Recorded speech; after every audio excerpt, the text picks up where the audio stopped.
Assalamualaikum warahmatullahi wabarakatuh. Perkenalkan, nama saya Michelle dengan NIM channel 23026. Nah, di sini saya akan membahas materi tentang aspek fiskal dari arus barang dan arus modal pada perusahaan. Oke, yang pertama yaitu ada konsep dasar pajak dibayar di muka. Definisinya yaitu merupakan pembayaran pajak yang dipotong atau dipungut oleh pihak lain atau dibayar sendiri oleh wajib pajak.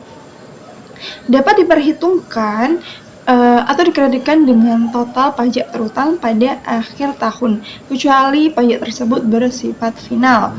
Contohnya seperti PPh yang dibayar muka itu pasal 22, pasal 23 dan pasal 24, pasal 25 dan juga pajak masukan.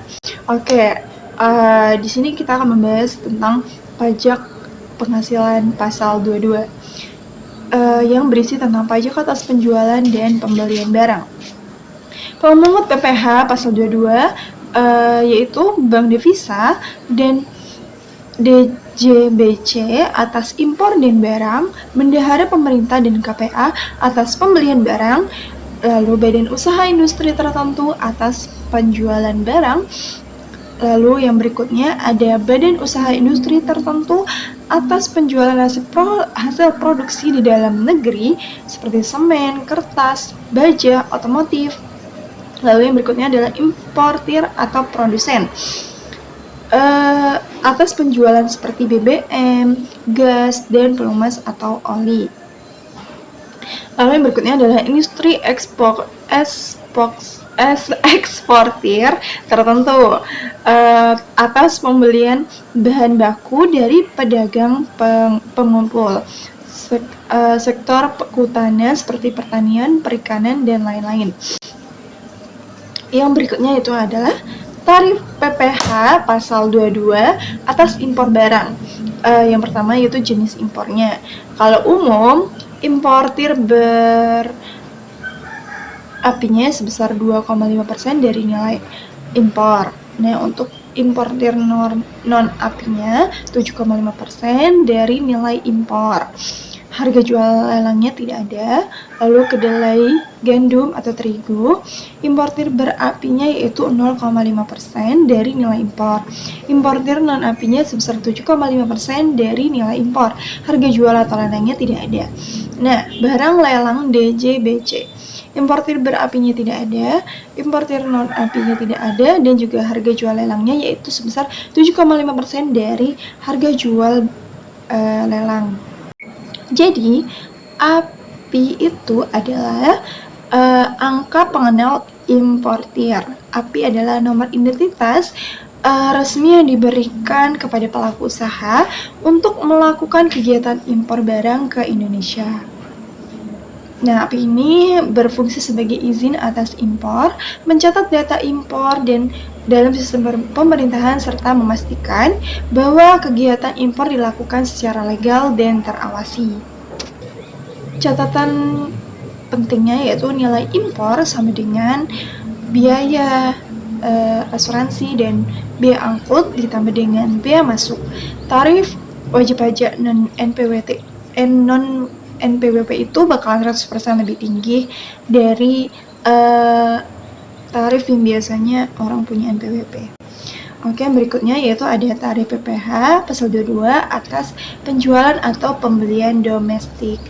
Ada objek transaksinya yaitu pembelian oleh bendahara atau KPA maksimal sebesar 2 juta dengan tarif 1,5% dengan basis perhitungannya itu harga pembelian belum ditambah dengan PPN. Sifatnya tidak final.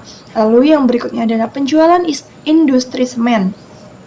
Tarifnya sebesar 0,25%, basis perhitungannya yaitu harga jual dan sifatnya tidak final.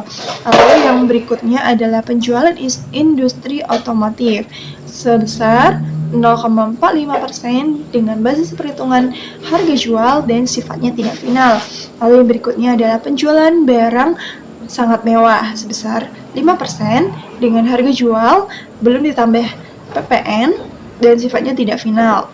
Lalu yang berikutnya adalah bahan baku dari pedagang pengumpul seperti sektor pertanian, kehutanan, perikanan, dan lain-lain. Nah, tarifnya itu sebesar 0,25% dengan basis perhitungannya itu dengan harga pembelian belum ditambah dengan PPN. Nah, sifatnya yaitu tidak final. Lalu yang berikutnya adalah PPh pasal 22 khusus BBM dan juga pelumas. Penjualan bahan bakar minyak, gas, dan pelumas kepada penyalur agen bersifat final, bukan kepada penyalur. Kalau bukan kepada penyalur atau agen itu bersifat tidak final. Yang pertama jenis BBM. Nah, kalau jenisnya seperti premium, solar, premix atau super TT, di SPBU Pertamina itu tarifnya sebesar 0,25% dari penjualan. Kalau bukan Pertamina itu sebesar 0,3% dari penjualan. Lalu jenis yang berikutnya adalah minyak tanah, gas LPG atau oli. Nah, kalau di SPBU Pertamina itu tarifnya sebesar 0,30% dari penjualan. Kalau SPBU bukan Pertamina itu tarifnya sebesar 0,3% dari penjualan. Nah, yang berikutnya ada mekanisme penyetoran dan pelaporan pajak penghasilan pasal 22. Dia akan menjadi terutang apabila saat pembayaran atau penjualan penerbitan DO atau PIB. Nah, dia akan menjadi statusnya menjadi penyetoran apabila menggunakan SSP ke kas negara melalui kantor pos atau bank devisa atau bank yang ditunjuk. Nah, impor DCBC itu penyetorannya maksimal 1 hari kerja setelah pemungutan. Untuk lainnya, itu maksimal tanggal 10 bulan berikutnya. Nah, untuk pelaporannya itu menggunakan SPT masa PPh 22.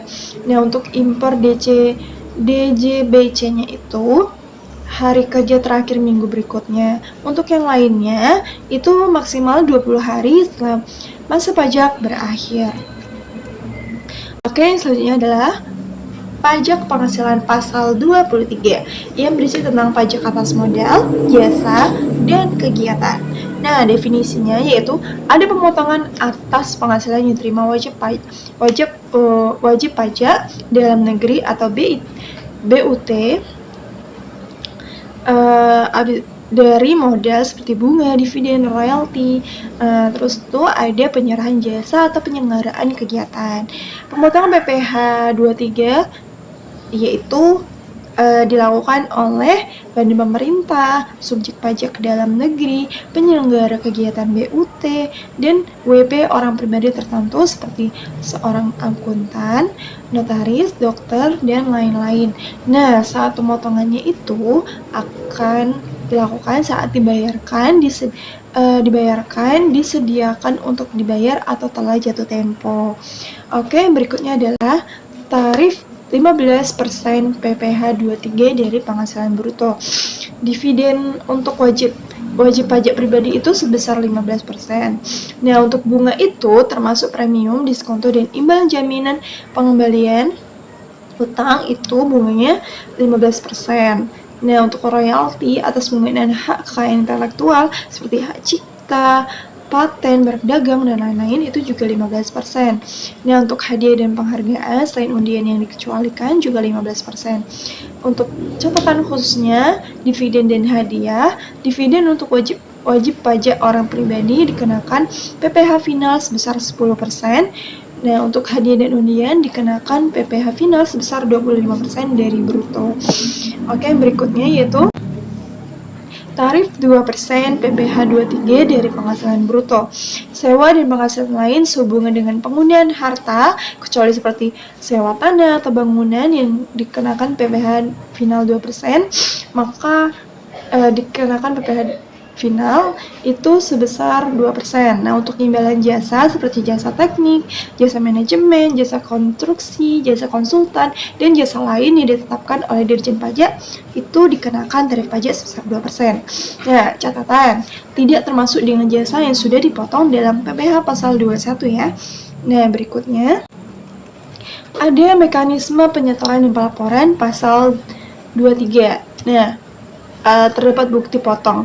Pemotong wajib menerbitkan bukti pemotongan PPh pasal 23 seperti bukti kredit pajak bagi yang dipotong kecuali final. Oke, yang berikutnya adalah penyetoran. Nah, PPh yang dipotong disetorkan kolektif per bulan pemotongan menggunakan SSP. Batas waktunya paling lambat tanggal 10 bulan berikutnya. Nah, untuk pelaporannya, pemotong wajib melaporkan penggunaan SPT masa PPh pasal 23. Untuk batas waktunya paling lambat tanggal 20 bulan berikutnya. Nah, kesimpulan dari presentasi saya kali ini yaitu PPh 22 itu berfokus pada perdagangan, barang, impor, dan juga penjualan industri. Kalau PPh 23 itu berfokus pada penghasilan dari modal dan jasa. Keduanya itu wajib disetor dan dilaporkan tepat waktu oleh pemotong atau pemungut. Oke, sekian yang saya bisa bahas pada materi kali ini. Kurang lebihnya saya mohon maaf. Terima kasih. Wassalamualaikum warahmatullahi wabarakatuh.